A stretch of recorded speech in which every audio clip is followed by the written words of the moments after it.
Ya, Assalamualaikum warahmatullahi wabarakatuh.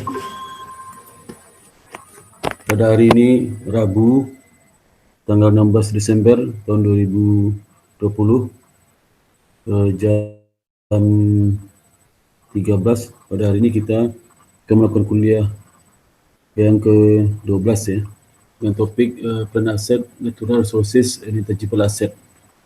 Nanti adik bisa lihat sudah bisa lihat di itu di mana di chapter 9 di buku Wiggins ya. Nah, di dalam chapter 9 ini nanti saya akan jelaskan mengenai akuntansi untuk penasihat ekspeditur ya. Dan juga menjelaskan penerapan metode penyusutan, depreciation method terhadap penasihat. Dan menjelaskan bagaimana kita mencatat ya, disposal dari penasihat tersebut. Kemudian menjelaskan bagaimana mencatat untuk natural resources dan intangible asset dan mendiskusikan bagaimana penasihat natural resources dan intangible asset dilaporkan analisis. Nah, kuliah chapter ini ada 2 kali pertemuan, hari Rabu ini sama Rabu depan ya. Jadi nanti saya akan jelaskan mengenai learning objective nomor 1 sama learning objective nomor 2. Silakan untuk learning objective nomor 3, 4, 5 itu salah satunya lagi Rabu depannya ya, Rabu depan. Oke, saya jelaskan pertama mengenai objektif nomor 1 ya. Itu mengenai akuntansi untuk ekspeditur penasihat. Kemudian kita lihat penasihat itu adalah resources. Jadi sebelum kita jelaskan karakteristik dari penasihat, saya sampaikan juga bahwasanya penasihat adalah bagian dari aset. Sehingga satu item dikatakan penasihat, di samping karakteristik yang dia miliki sendiri, dia juga harus memenuhi unsur definisi aset secara umum ya. Di mana aset secara umum itu adalah resources yang dikuasai oleh perusahaan yang memberikan manfaat ekonomis di masa datang. Nah, di samping itu penasihat itu memiliki karakteristik sebagai berikut. Pertama adalah dia physical substance, memiliki fisik ya, baik size atau shape-nya, dan digunakan operasi pusat. Jadi tidak digunakan untuk bukan diperjualbelikan ya. Jadi are not intended for sale to customer. Jadi bukan untuk dijual ke customer. Yang keempat, dia diperkirakan akan memberikan jasa kepada perusahaan untuk beberapa tahun ke depan, kecuali tanah ya, tanah. Di tanah itu karena tanah itu umurnya tidak terbatas, maka seterusnya aja. Jadi tidak agak berbeda ya. Kemudian penasihat ini disebut juga dengan property atau disebut juga property plant and equipment atau PPA, atau disebut juga plant and equipment, dan bisa juga fixed asset ya, fixed asset. Jadi penasihat ini sebenarnya PPA. Nah, ini adalah peran dari penasihat itu terhadap kelanjutan operasi perusahaannya. Jadi Muhammad 60% ini tergantung pada industri. Kalau perbankan kan penasihat mungkin kecil, aktif produktif atau financial asetnya mungkin banyak ya. Kemudian bagaimana menghitung cost of penasihat ya? Pertama menggunakan historical cost principle. Jadi historical cost principle disyaratkan bahwa perusahaan harus mencatat penasihat berdasarkan at cost ya. Jadi cost dari seluruh pengeluaran yang diperlukan untuk mendapatkan aset dan membuat aset itu siap untuk digunakan dalam operasi perusahaan, mendukung operasi perusahaan. Yang kedua tanah ya. Tanah itu seluruh tanah itu di mana cost adalah semua cost diperlukan untuk yang terjadi dalam membuat tanah siap untuk digunakan ya. Jadi nanti akan meningkatkan debit di land account. Jadi akan meningkatkan debit tanah itu, atau tanah itu meningkat. Nah, typical cost dari yang termasuk dalam tanah itu seperti misalnya cash purchase price ya, closing cost seperti title and attorney fee ya, real estate brokers commission. Jadi kalau perusahaan itu beli tanah dengan broker, nanti ada fee juga, itu masuk ke harga pembelian tanah. accrue property tax and other liens on land assumption by purchasing. Contoh misalnya perusahaan itu memperoleh real estate dengan cash sebesar kos 2 juta Hong Kong dolar. Properti mengandung di atas properti itu ada gudang tua di mana gudang tua itu diruntuhkan, dimusnahkan oleh pembelinya, oleh perusahaan ini dengan kos yang dikeluarkan lah 75.000, kemudian hasil puing itu bisa dijual 15.000, sehingga net costnya lah 60.000, 75.000 dikurang 15.000. Sebagai utama pengeluaran, perusahaan juga membayar attorney fee sebesar 10.000 dan real estate broker commission sebesar 80.000. Tentukan berapa jumlah yang dilaporkan di dalam pembukuan mereka mengenai kos di tanah itu. Maka yang kos tanah itu sebagai berikut.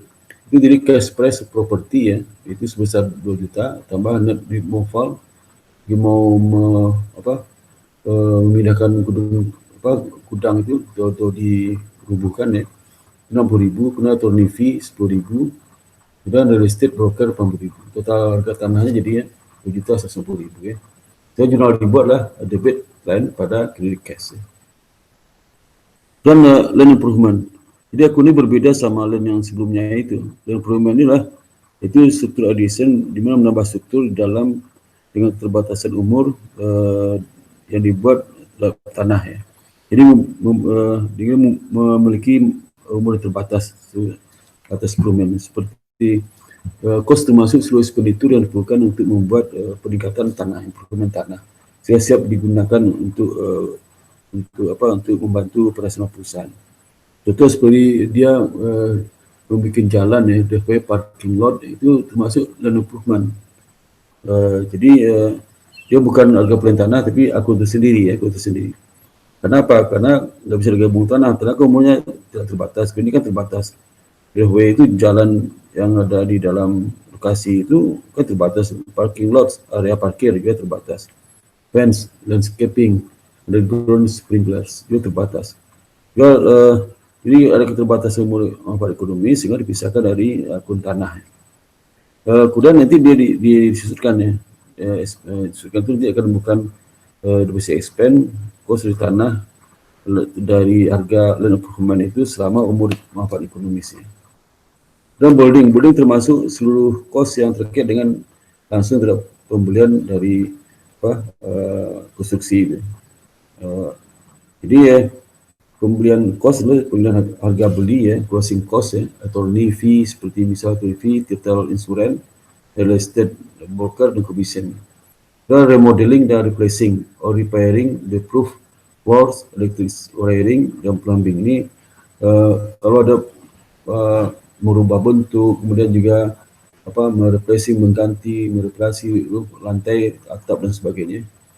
Dan juga seperti termasuk harga kontrak, pembayaran kepada terkait dengan fee arsitek, building permits, excavation cost termasuk dari harga building Dan equipment, seluruh biaya yang terkait dalam peroleh equipment tersebut sampai dia siap digunakan Maka jenis biayanya silikosa termasuk seperti harga beli kemudian sales tax, charge, insurance during transit by purchase kemudian assembling, installing, and testing Jadi contoh misalnya Leonard Huang Group membeli delivery trucks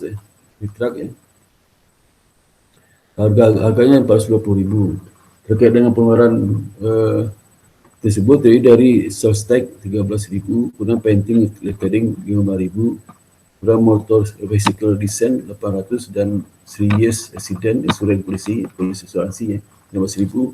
Maka cost derivative itu harga cash, harga beli sales tax masuk, kemudian painting, lettering masuk, kemudian juga hanya 3 masuk.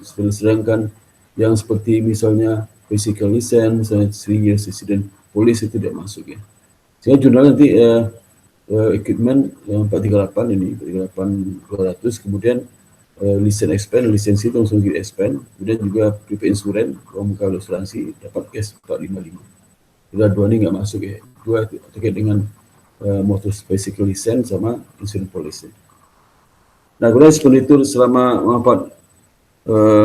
masa manfaat ekonomisnya dikeluarkan. Jadi kalau kita beli aktiva tetap itu sejak dibeli sampai dia akhir umur ekonomisnya itu ada pengeluaran dikeluarkannya. Jadi pengeluaran itu pertama terkait dengan ordinary repairs ya. Itu adalah pengeluaran untuk memelihara efisiensi operasi dan produktivitas dari umur aktiva tetap itu. Sehingga kalau ini terjadi maka jurnalnya mencatat debit, maintenance and repair expense. Kreditnya tentunya cash ya, cash atau bisa juga utang ya. Disebut juga sebagai revenue expenditure. Ini revenue expenditure. Jadi kalau expenditure lah pengeluaran dikeluarkan untuk melakukan untuk pemeliharaan ya, dan mempertahankan efisiensi operasi umur manfaat ekonomis dari aktiva tetap itu termasuk revenue expenditure. Ada juga pengeluaran yang kedua capital expenditure. Capital expenditure itu seperti additional improvement. Jadi dia menambah dan meningkatkan ekonomi segala macam. Jadi semua biaya yang terjadi dalam rangka untuk meningkatkan operating efisiensi ya. Tadi kan bedanya ini maintenance ya. Kalau expenditure kalau revenue expenditure itu maintenance, kalau expenditure itu increase. Jadi ini maintenance, ini increase operating efficiency, productivity dan capacity or useful life. Jadi bedanya revenue expenditure sama expenditure di sisi satu dalam rangka pemeliharaan menjaga, yang satu adalah meningkatkan, sehingga terjadi peningkatan efisiensi, terjadi peningkatan productivity, terjadi peningkatan umur ekonomis, jadi naik aset. Tapi kalau yang pemeliharaan ini enggak terjadi peningkatan apa, cuma mempertahankan aja. Sehingga nanti kalau jenis capital expenditure kedua ini terjadi, maka di debitnya plan aset yang dipengaruhi. Bisa kita mengadakan penambahan atau mengganti komponen ya, sehingga terjadi increase peningkatan operating efisiensi, productivity dan useful life. Maka di debit dengan nama aktiva tetap sendiri. Jadi kreditnya bisa cash atau utang ya. Disebut capital expenditure. Jadi misalnya asumsi bahwa Jingfeng ini membeli delivery truck ya 150 cash plus tambah sales tax 9.000, delivery cost 5.000, dan pembeli juga membayar 2.000 untuk painting lettering, 6.000 insurance policy dan 800 untuk motor physical license. Jelaskan mengapa masing-masing cost harus dihitung ya. Ini solusinya. Pertama, untuk 4 pembayaran 150, 900, 5.000 dan 2.000 adalah termasuk dalam cost of the truck. Sedangkan yang sisanya insurance dan license adalah bukan bagian cost tapi adalah expense. Kemudian yang bagian kedua itu apa depreciation method to plan asset ya. Aset.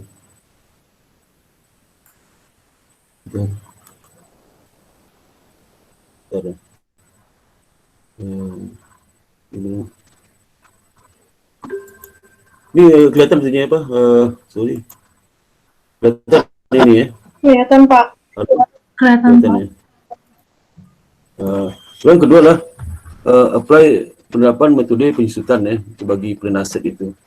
Jadi metode penyusutan itu tujuan kenapa ada penyusutan, karena dianggap aktiva tetap itu kan mempunyai umur ekonomis lebih setahun, 2 tahun, 3 tahun, 4 tahun, dan setiap tahun itu selalu terjadi penurunan manfaatnya.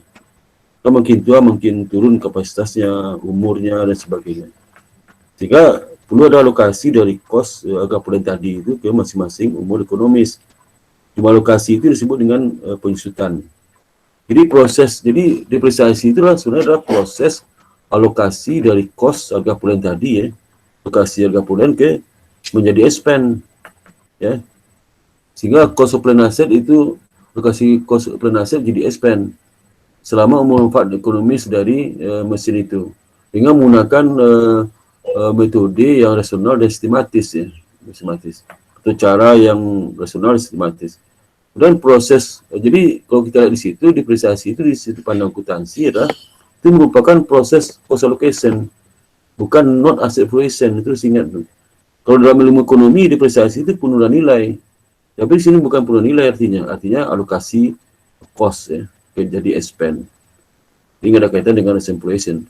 Dan penerapan ke land improvement, building dan equipment, bukan tanah. Jadi harus bedakan land improvement sama land ya.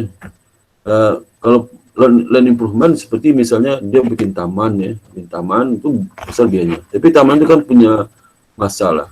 Kan 10 tahun diganti taman, itu 5 tahun diganti taman.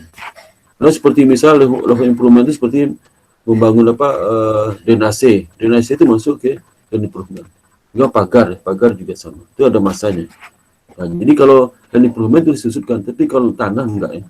Udah lah, bisa depresiasi disebabkan revenue producing ability of asset will decline over the asset useful life ya. Jadi dengan adanya operasional perusahaan itu, di mana aset itu bisa memberikan distribusi dalam memperoleh income bagi perusahaan, sehingga terjadi decline masa manfaat dari aset itu ya. Useful life bisa menurun ya. Ini jadi kemudian faktor-faktor apa sih yang perlu dipertimbangkan dalam perhitungan pensusutan ya? Apa aja faktor? Dari sini ada 3 faktor ya. Pertama faktor cost ya. Jadi seluruh ekspenditur yang terkait dengan memperoleh aset dan membuat sampai dia siap digunakan itu adalah cost ya. Kalau makin tinggi cost, makin besar pensusutan. Kemudian yang kedua faktor useful life, masa manfaat ekonomis ya.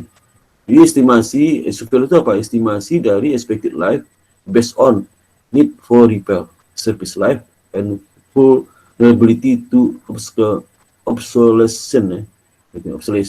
Sehingga di dalam useful life itu maksudnya lah kalau kita beli artifact berapa lama artifact itu bisa digunakan secara efisien, secara ekonomis. 4 tahun atau 5 tahun itu umurnya. Ya. Kemudian yang ketiga residual value. Residual value itulah nilai dari akhir masa prode, jadi pikiran dari aset itu pada akhir masa manfaatnya. Kalau masa manfaatnya 4 tahun ya, akhir 4 tahun itu berapa nilainya ya. Kemudian pada penjutaan itu dilaporkan dalam income statement.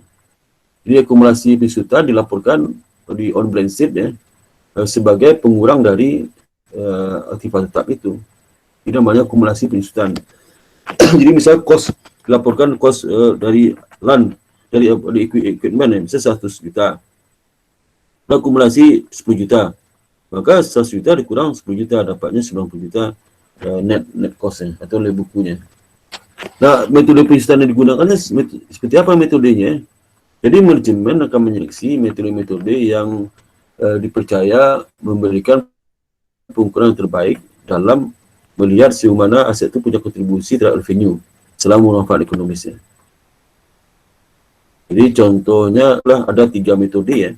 Pertama stack length method, yang kedua unit of activity method, yang ketiga declining balance method. Declining balance method itu ada 2 metode lagi. Itu metode sum year of digit method, yang kedua metode double declining balance method ya. Jadi ada 2. Jadi kalau 2 berarti ada 4 semua ya. Nah, kita lihat contoh ya. Misalnya Barbie Florist membeli small delivery truck on January 1, 2020 ya. Cost-nya 13.000, expected survival value 1.000, estimated useful life years-nya itu 5 tahun ya. Estimasi useful life in miles itu 100.000. Jadi ada 2 ukuran ya, masa manfaat itu bisa dalam bentuk tahun, bisa juga dalam bentuk produktivitasnya misalnya ini bisa sampai dia kilometernya 100.000, kalau 1.000 nggak bisa pakai lagi, contoh seperti itu ya. Nah diminta hitung depresiasi menggunakan metode step line, unit of activity dan declining balance ya. Kemudian itu ada 2 lagi metode. Nah pertama kita coba terapkan metode step line ya. Metode seluruh sini ya, di mana jumlah depresiasi SP-nya sama setiap tahun ya. Setiap tahun. Yang pertama kita harus tentukan berapa depreciable cost. Depreciable cost adalah biaya yang cost yang akan dialokasikan ke masing-masing umur manfaat ekonomis dari aktivitas tetap itu. Jadi berapa cost depreciable cost? Itu tentu saja cost dikurang dengan residual value. Residual value nggak masuk dalam alokasi ke masing-masing prode jadi expend. Jadi residual value itu tidak di-expendkan oleh penjusutan. Dia maka dikurangkan cost, dikurang less residual value. Nah sehingga kita bisa hitung ya, cost dikurang residual value sama dengan depreciable cost. Kalau costnya 13.000, residual value 1.000, tentu juga depreciable cost adalah 12.000. Depreciable cost adalah cost yang bisa disudutkan. Jadi cost disudutkan itu bukan 13.000, tapi setelah dikurangkan dengan residual value. Jadi yang bisa disudutkan adalah 12.000. Jadi 12.000 depreciable cost ini dibagi dengan manfaat ekonomis yang 5 tahun. Dapatnya 12.000 bagi 5 dapat 2.400. Itulah penyusutan per tahun. Jumlah sama setiap tahun ya. Sehingga dengan demikian kalau kita bikin tabel straight line method itu tabel penyusutan ya, di alinea pertama tahun ya, di kolom pertama tahun, kolom kedua itulah terdapat perhitungan, perhitungan itu ada bagi dua, depreciation cost, depreciable cost dikali rate ya. Jadi bisa pakai rate karena rate itu di mana 1/5. Jadi setahun itu pasti 1/5. 1/5 sama 20%. Jadi kalau penyusutan spend per tahunnya lah 12.000 yang depreciable cost, 12.000 dikali 1/5 lah 20%, dapatnya 2.400. Itu jumlah itu setiap tahunnya. Karena dia 5 tahun ke depan umurnya, maka kalau diperoleh 2020, 2021, 2022, 2023, 2024, kalau di awal tahun 2020 diperoleh. Nah, sehingga dengan demikian pada akhir tahun ya kita akan hitung akumulasi penyusutan dan nilai buku. Akumulasi penyusutan dari mana? Akumulasi penyusutan itu jumlah akumulasi dari annual expense. Itu tahun pertama. Akumulasi berapa? Tentu saja sama akumulasinya dengan annual expense karena baru sekali disusutkan ya. Nah, itu nanti dikurangkan dengan cost. Dikurang cost-costnya bukan yang cost yang 12.000 itu, tapi yang 13.000. Cost ini yang cost 12.000 kan depreciable cost ya. Yang cost yang asli yang sebelum dikurangi dengan nilai residu itu kan 13.000. 13.000 dikurang 2.400 dapatnya lah 10.600. Dan di akhir tahun kedua 2021 hitung lagi beban penyusutannya lah 2.400. 2.400 itu akumulasi akhir tahun kedua ditambahkan ke 2.400 akumulasi awal jadi 4.800. Nah, nilai bukunya lah sama dengan 13.000 dikurang 4.800 dapat 8.200. Dan akhir tahun 2022 tahun ketiga kita hitung lagi penyusutannya sama 2.400. Lalu hitung lagi akumulasi berapa akhir tahun ketiga? 4.800 tambah 2.400 ya. Sehingga dapat 7.200. Nah, kemudian di nilai bukunya berapa? Nilai bukunya depreciable cost ya 13.000 dikurang dengan akumulasi 7.200 dapatnya 5.800. Akhir tahun keempat hitung lagi penyusutannya. Sama penyusutannya 2.400 juga. Kemudian akumulasi investasi berapa? Akumulasi besi awal tahun 7.200 tambah akumulasi penyusutan tahun berjalan 2.400 dapatnya 9.600. 900 ini sehingga nilai buku akhir tahun lah, nilai buku itu dapatnya cost 13.000 dikurang akumulasi penyusutan. Jadi 13.000 dikurang 9.600 dapat 3.400. Kemudian 12.000 akhir tahun kelima itu lagi penyusutannya itu dapatnya berapa? 12.000 dikali 20%, 2.400. 12.000 jadi 1.000. Jadi dapat 12.000 totalnya. Jadi jumlah penyesuaian ya. Jadi di akhir tahun keempat itu nilai buku berapa? Sama dengan nilai sisa residual value-nya 1.000 ya. Kalau disebutkan berapa? Disebutkanlah depreciable cost 12.000 totalnya. 12.000 ini 12.000 totalnya. Sama akumulasi penyusutan 12.000. Sehingga jurnal tahun pertama beban penyusutan 2.400 pada akumulasi penyusutan itu sama jurnal tahun 2021, 2022, 2023, 2024 sama jurnal. Jumlah juga sama ya. Nah, yang kedua lah metode kedua ya. Ini sudah saya ini. Dan yang kedua menggunakan unit of activity method ya. Activity method itu metode penyusutan di mana penyusutan itu tergantung pada pemakaian penggunaan dari aktivitas. Kalau di sini misalnya jadi kalau kita mulai aktivitas itu dasarnya misalnya jarak tempuh ya 100.000 mil ya. Jadi kalau kita ngitung berapa penyusutannya per mile. Jadi 12.000 itulah depreciable cost 12.000 dikurang dibagi dengan 100.000 mil. Jadi beban penyusutannya per mile ya 0,12. Kalau tahun itu dia menempuh jarak 1.000 mil, berarti penyusutan berapa? 1.000 dikali 0,12 dapatnya berapa? 120 dolar penyusutan tahun pertama. Kalau dia 1.000 mil jarak tempuh. Nah, sehingga kita dapat menghitung tabel penyusutan. Tahun pertama misalnya unit activity lah 12.000 ya. dikali 0,12 dapat 1.800 ya. Aktiviti itu jarak tempuh yang dilakukan 2020 15.000. Sehingga akumulasi penyusutannya 1.800, sehingga book value-nya 13.000 dikurang 1.800 dapat 11.200. Nah, tahun kedua misal dia sudah menempuh 30.000 mile, sehingga penyusutannya dikalikan tarif penyusutan per mile 0,012 dapat 3.600 ya. Dan sehingga 3.600 akumulasi penyusutannya 1.800 tambah 3.600 dapat 5.400 ya. Dapatnya 7.600. Kemudian tahun 2022 20.000 dikali kan 20.000 jarak tempuh sudah lakukan dikali 0,12 dapatnya 2.400 penyusutannya. Nah, akumulasi penyusutannya akumulasi yang awal 5.400 tambah beban penyusutan 2.400 ini 7.800. Saya nilai bukunya lah 13.000 dikurang 7.800 dapat 5.200. Tahun ke 2023 ya, misal jarak tempuh yang sudah dilalui selama tahun 2003 25.000, maka penyusutannya dikali tarif per mile-nya penyusutannya 0,012 dapat 3.000 ya, 3.000. Nah, kemudian sehingga akumulasi penyusutannya 7.800 ditambah 3.000 dapat 10.800. Dan nilai bukunya 13.000 dikurang 10.800 dapat 2.200 ya. Tahun kelima ya, misal digunakan 10.000 mile jarak tempuhnya kali penyusutan per tahunnya 0,12.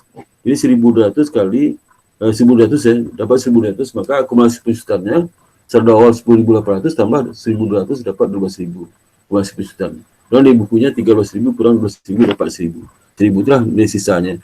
Jumlahnya adalah sama, cuma angka yang berbeda. Debit selalu depresiasi kreditnya akumulasi penyusutan. Itu nilainya 1.800 untuk metode kedua ini. Kemudian ke metode ketiga ya, declining balance method ya. Jadi declining balance itu disebut juga dengan accelerating method ya, metode akselerasi. Jadi ya, jadi secara normal penyusutan itu mengalami penurunan ya selama umur aset ya. Jadi tahun pertama penyusutan lebih tinggi pada tahun kedua dan seterusnya, lama kita turun. Dan double declining balance rate adalah double stack rate ya. Jadi menggunakan double declining balance itu menggunakan double declining balance ya. Jadi sudah diberikan metode declining balance lah, double declining balance.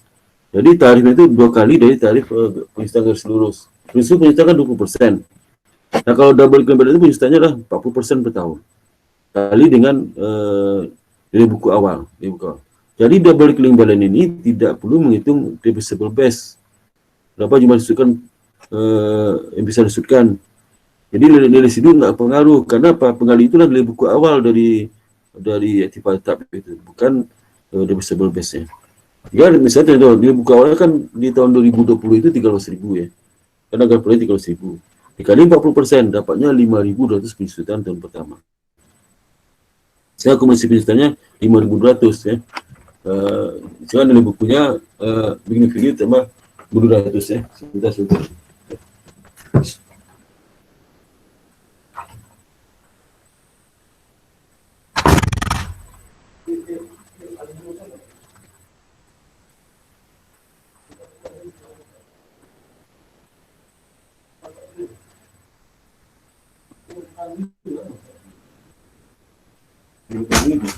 Tinggal masak.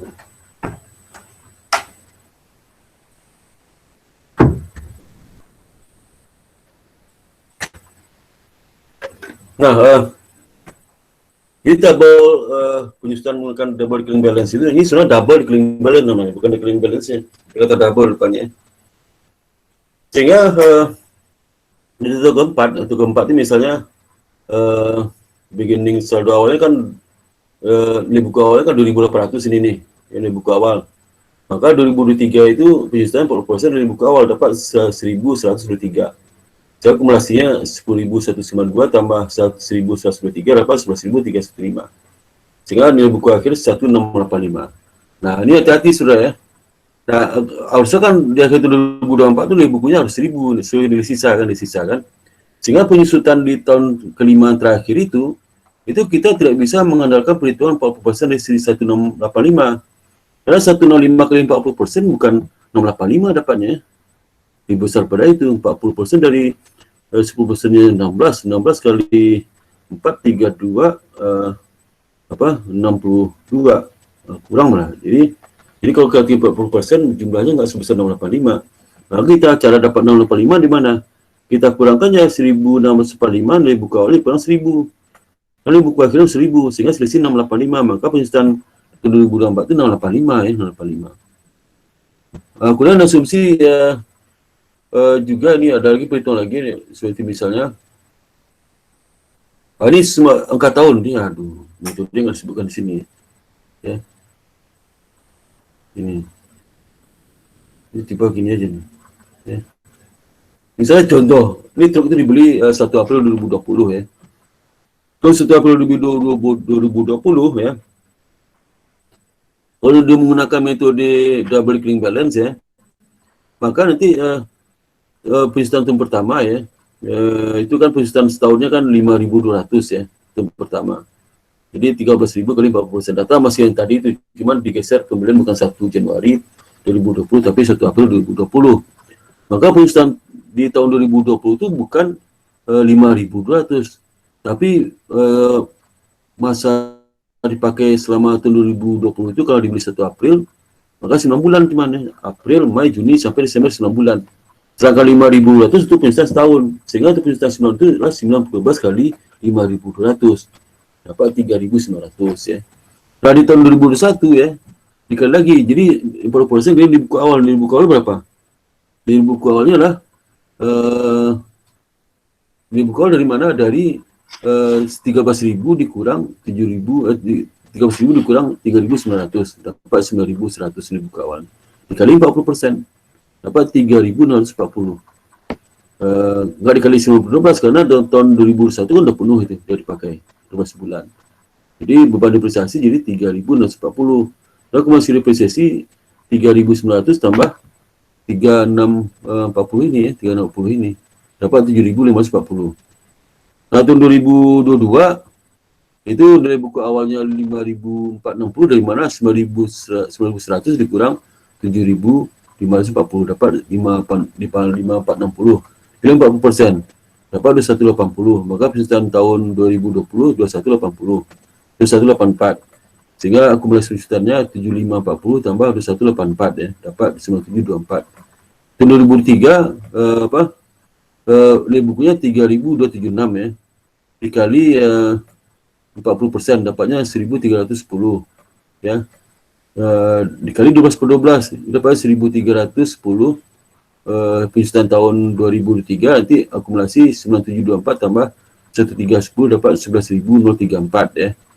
Sehingga nilai buku awal itu di tahun 2024 awalnya itulah 93276 ya, dikurang 11034 dapat 1966 ya. Dikali 40% dapat penyusutan tahun 2024 adalah 786. Sehingga akumulasi penyusutannya 11.034 dikurang 786 dapat 11.820. Jadi nilai bukunya berapa? Awal 2020 itu 1966 dikurang akumulasi 11.82. Jadi nilai buku awal tahun 2005 1180. Dan 180 itu dikali 40% ya, dapat 472. Nah kalau karena itu dia di tahun terakhir tinggal 4 bulan ya, nggak usah dikali 412. Karena kita butuh menghapuskan menyusulkan supaya nanti akumulasi depresiasi jadi 12.000 atau saldo bukunya di 1.000. Maka kita kurangkan aja 12.000 dikurang 11.820 dapat 1.180 ya. Nah, perbandingan metode ya.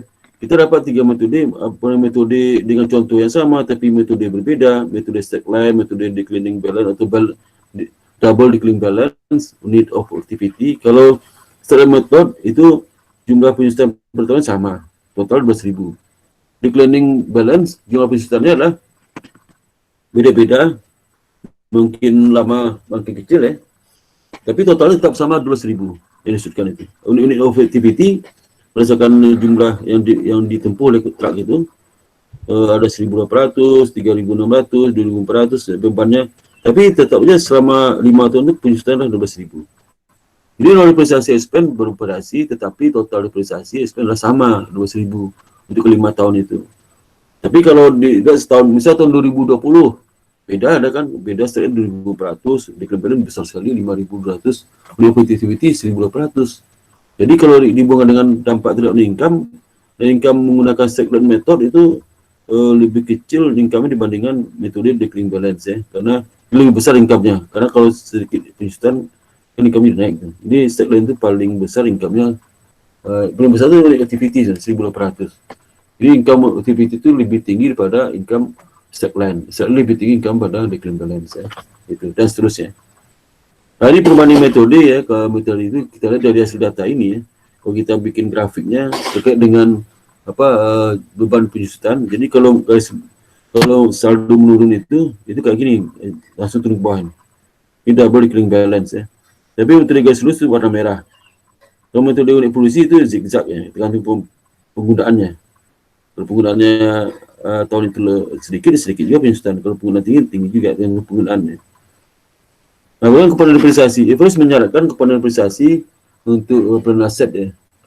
Jadi menyarankan ada komponen penyusutan untuk penaset, di mana setiap bagian signifikan penaset yang signifikan berbeda diperkirakan memanfaatkan ekonomisnya harus dicatat terpisah dari penyusutan. Jadi nanti kalau ada satu mesin ya, di mana si mesin itu ada komponennya yang signifikan harus dipisah karena masing-masing komponen itu umurnya berbeda. Contoh seperti misalnya nih ya. Misal contoh ini, dia beli gedung ya. Nah di gedung itu ada ini gedung ya. Gedung dibeli untuk 4 juta ya. Tidak termasuk cost of the land ya. Nah, jadi cost dari tanahnya terpisah.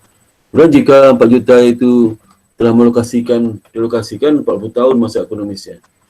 Actual report adalah 100 ribu, jadi 4 juta dibagi 40, berarti per tahunnya lah 100 ribu penyusutannya. Asumsikan land method digunakan dan tidak ada residual value. Walaupun asumsi bahwa ada 320 cost ya, bangunan itu terkait dengan heating, ventilation, dan air condition. Karena kalau bangun gedung tingkat itu ada tambah AC ya, AC sentral ya, sistemnya ventilasi, heating itu jumlah 320. Kemudian juga 600 ribu di dalam cost building itu terkait dengan floor, misalnya lantai tanah untuk parkir dan sebagainya. Disebabkan heavy system bisa disusukan selama 5 tahun dan flooring juga bisa disusukan selama 10 tahun, kan beda-beda itu. Sedangkan gedung itu umur 40 tahun. Ada 2 komponen lagi umurnya berbeda, ada 5 tahun dan 10 tahun. Sehingga kita harus memisahkan itu komponen itu. Jadi kita harus reklasifikasi nilai 320 itu sebagai cost of the building system dan 600 ribu cost of flooring ya, flooring. Jadi dalam mencatatnya lah, building cost berapa biaya building itu saya 4 juta dikurang dengan biaya yang ini, yang ventilasi, kemudian biaya heating, ventilasi, AC itu 3.200. Lalu dikurang juga dengan biaya flooring ya 600.000.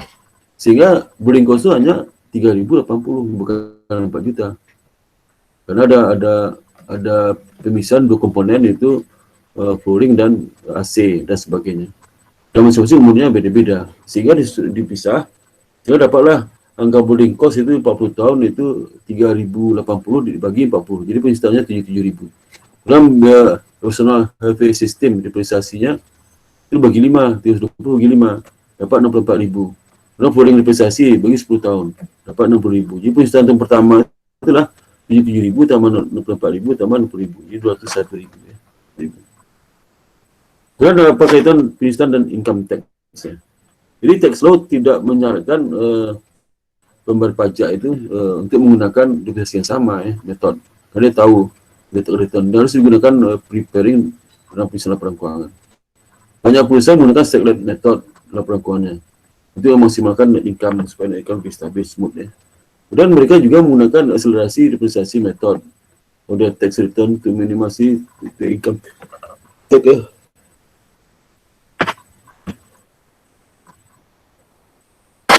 Nah, bagi kita bukan regulasi dari penasihat, regulasi itu penilaian kembali di Batam itu. Jadi IFRS mensyaratkan perusahaan harus melaporasi peran aset untuk per value tanah laporan.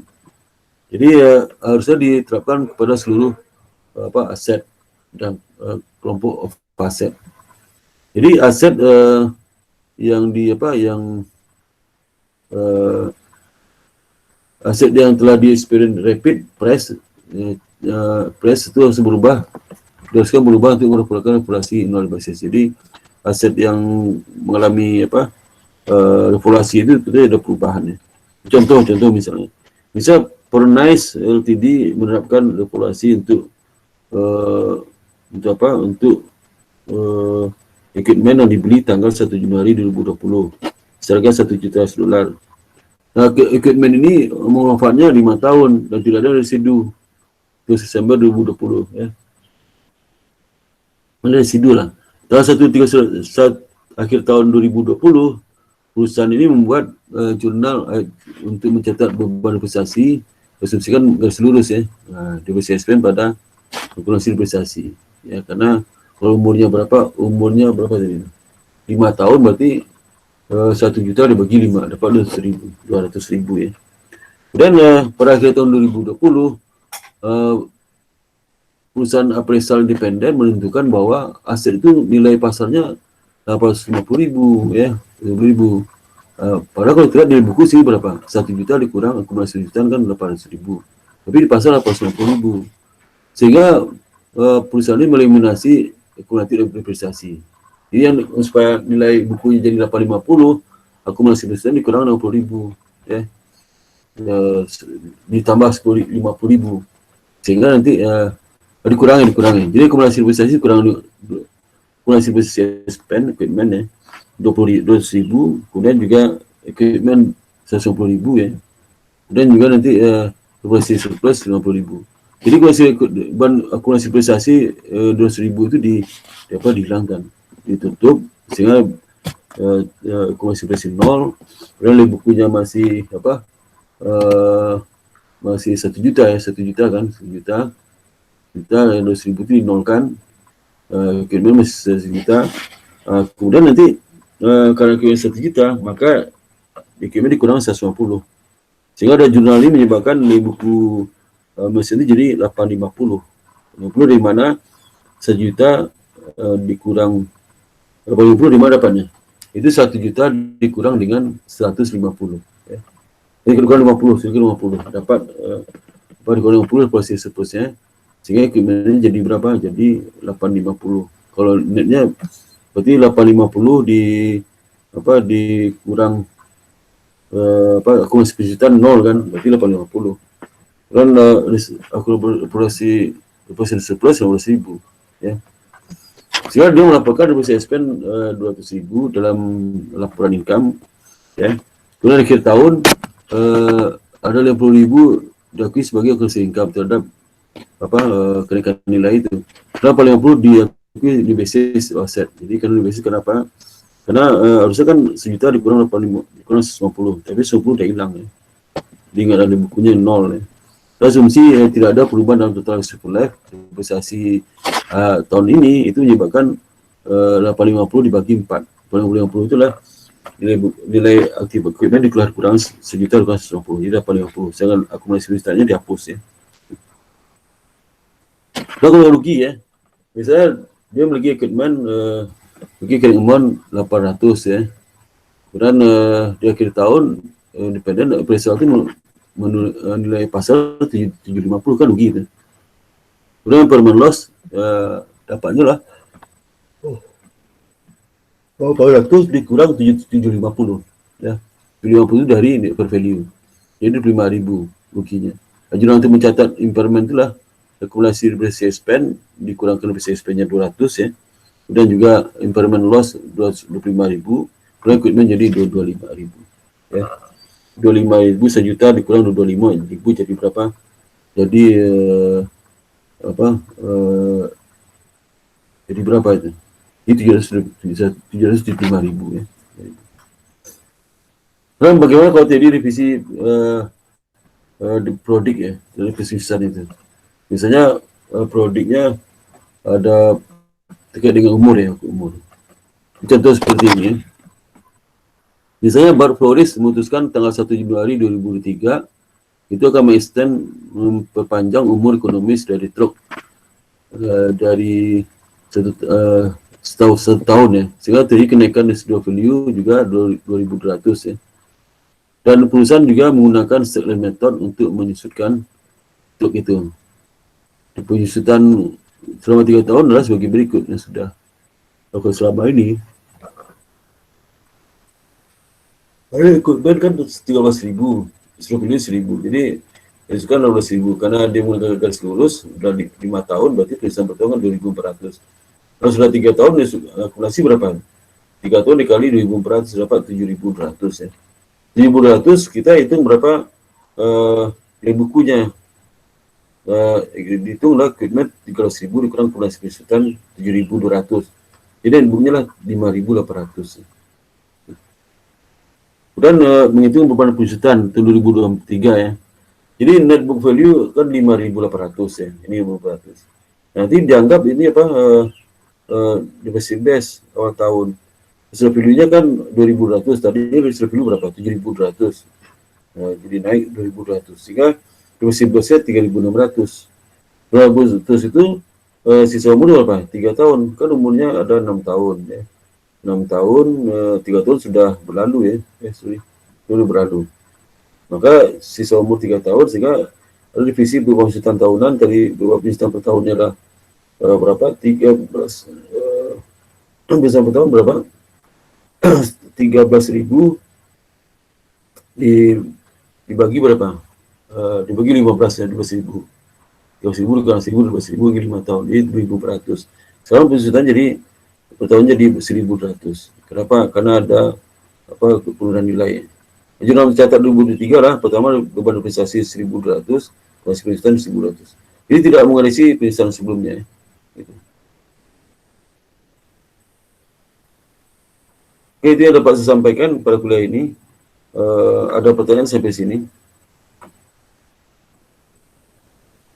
Ada pertanyaan? Halo? Nanti learning 3 itu kita sajakan di minggu berikutnya ya, minggu depan ya. Bacaan yang sama.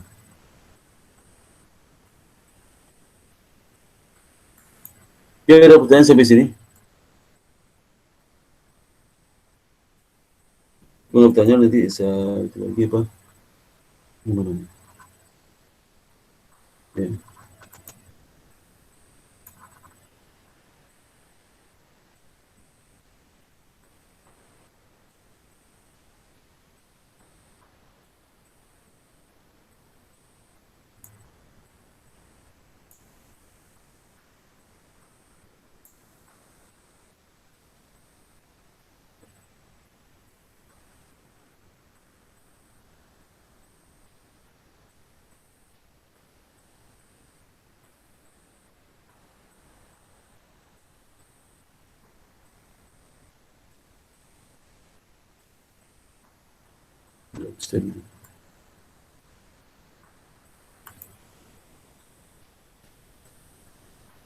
Pengantar akuntansi.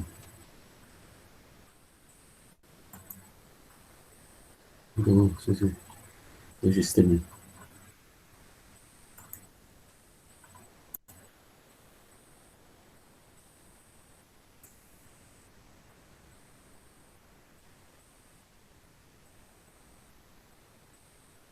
Oke, kuliah ke-12 sekarang ya. 12.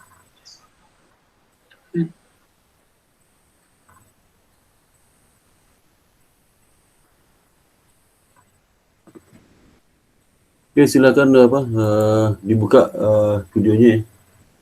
Saya cek absennya.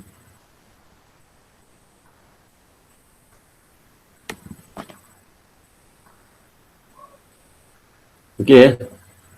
Buka videonya deh. Oke. Pertama si unik ada. Unik mana? Hadir, Pak. Unik. Hadir. Mana unik sih? Hadir, Pak. Oh ini ya. Unik ya. Unik hadir. Minerva. Hadir, Pak. Minerva, oke. Minerva hadir ya.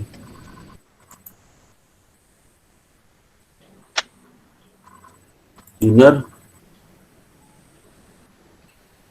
Hadir, Pak.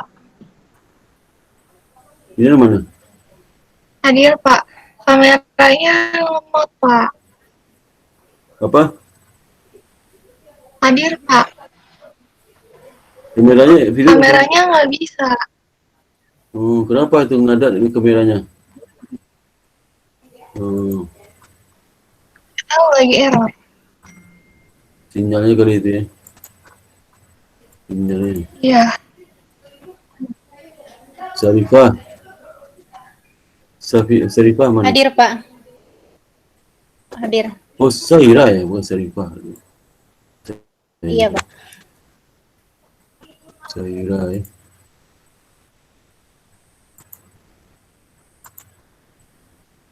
Safa. Hadir, Pak. Safa Amanda ya. Amanda ya. Iya, Pak.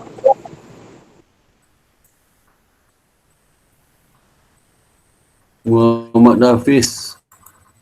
Hadir, Pak. Muhammad Hafiz ya. Hadir. Hadir. Ya.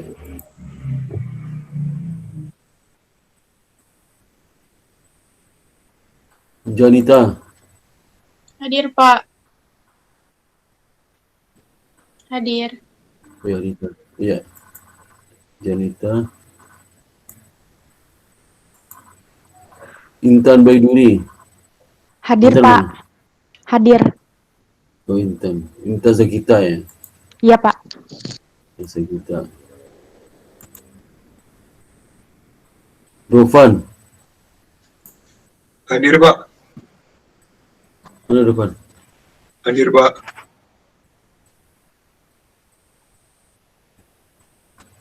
Oh, Dofan nih. Hadir. Mukanya ditunjukin Dofan yang separuh tuh nggak kenal saya tuh. Iya, Pak. Itu penuh di muka pemalu, kalau laki-laki nggak boleh pemalu ya. Zahra. Malu-malu ini nggak Hadir, boleh. Pak. Malu jangan ya. Apa? Hadir, Pak. Hadir. Mana sih? Hadir, Pak. Hadir. Oh iya. Zahra. Andini. Saya, Pak. Hadir. Hadir. Hadir. Oh, Andini. Ya, oke, siap.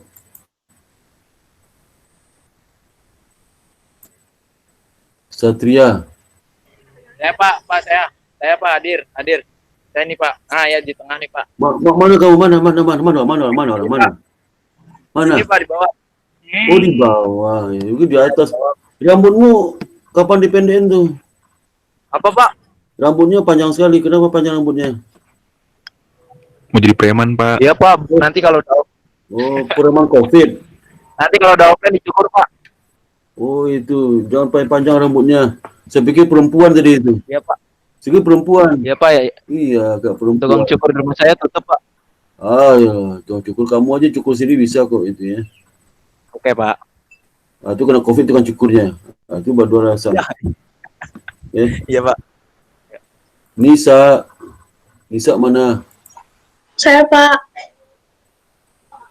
Oh ya. Saya. Nisa, ya, makasih Nisa. Alia nggak ada. Alia mesti ada ya. Dia. Hadir, Dia mana Pak. dia? Saya, Pak. Mana? Oh ya, sip. Ya. Ya. Iya. Hadir. Fitri. Hadir, Pak. Saya, Oh ya, makasih Fitri. Di mana nih? Lagi di mana? Di kamar atau di ruang tamu? Di kamar, Pak. Kamar ya.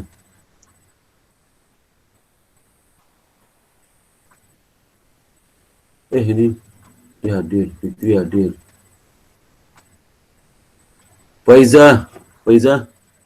Faiza. Ini mana? Di ruang tamu, di luar atau di mana? Di kamar, Pak. Di kamar ya. Kamar mandi. Kamar ada banyak, kamar mandi, kamar makan, kamar mana? Kamar Kamar saya. Kamar saya, kamar tidur, kamar kamu, kamar mana nih? Kamar tidur saya. Kamar tidur saya ya. Saya kamar tidur kamar saya. Kamar tidur ya, hadir. Adara. Ada suara nggak kedengaran tuh? Nggak kedengaran suaranya. Kenapa tuh pakai handset ini? Handset ini. Saya Pak. Ah, itu dulu kedengaran. Tadi nggak kedengaran kenapa tuh? Oh ini kurang nyolok Pak earphone-nya. Iya, kalau udah buka aja handsetnya, jangan pakai handset. Ya. Jadi Adara lagi di rumah atau di mana? Di ruang tamu itu di mana? Di kamar tidur saya Pak. Kamar tidur ya. Oke, habis itu tidur aja ya. Habis itu siap tidur ya. Enak tuh. Sekarang jam segini kuliah selesai setengah 2. Aduh ngantuk. Saya ngantuk mata saya. Siapa itu? Pak Ruzi. Hadir Pak. Pak Ruzi hadir.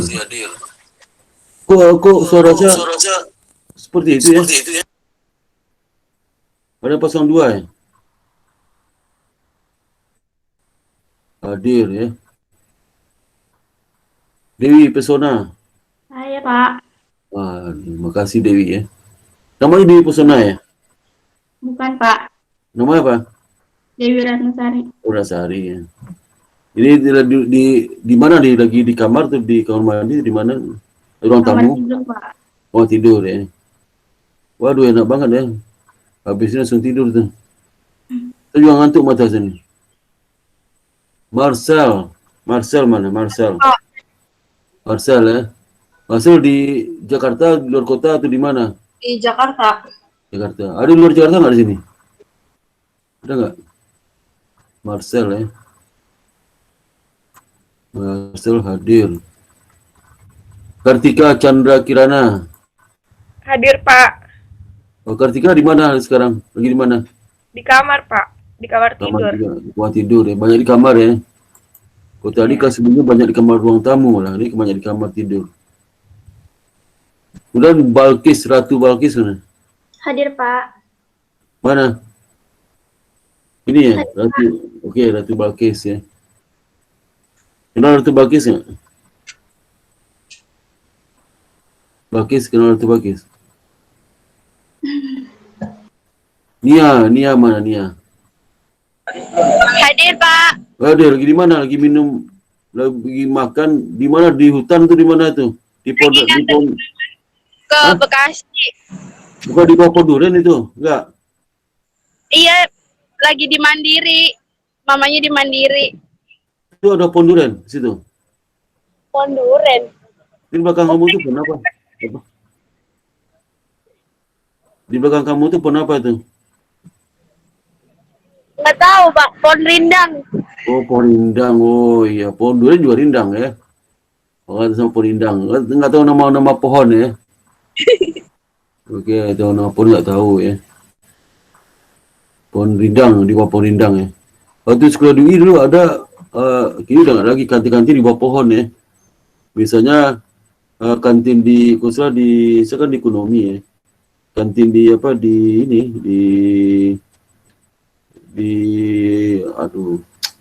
Fakultas Sosial Politik yang Sospol. Nah, itu ada kantin di bawah pohon namanya DPR. Di bawah pohon rindang namanya. Jadi kalau ngajak makan teman kita makan yuk di DPR. Waktu pertama kali DPR apaan? Rupanya di bawah pohon rindang itu ada di kantin Sosial Politik Sospol. Nah, mungkin udah dibongkar. Saya ke situ udah nggak ada lagi. Pohonnya ditebang kasih kantin bagus sekali. DPR namanya. Karena di Depok itu suka disingkat. Singkat namanya. Kemudian berikutnya Lutfi. Oh, benar Lutfi. Latifah Pak Oh, hadir. Latifah. Aduh, kok Lutfi sih. Latifah. Latifahnya mana nih? Hadir Lagi di Pak. mana? Lagi di mana? Di kamar tidur. Oh, tidur di negara apa? Di negara Indonesia Pak. Ya. Kotanya? Di Kota Sukabumi. Oh, Sukabumi kamu ya? Jadi selama kuliah online kamu Sukabumi? Iya. Nggak ke Jakarta? Enggak Pak, nanti aja kalau udah offline. Jadi gini, jadi saya udah sampaikan mungkin sebelum surat resminya ada ya. Kira Pak Pimpinan itu semester depan masih tetap kuliah online, full online. Kenapa? Karena pertama COVID belum mereda malah naik ya.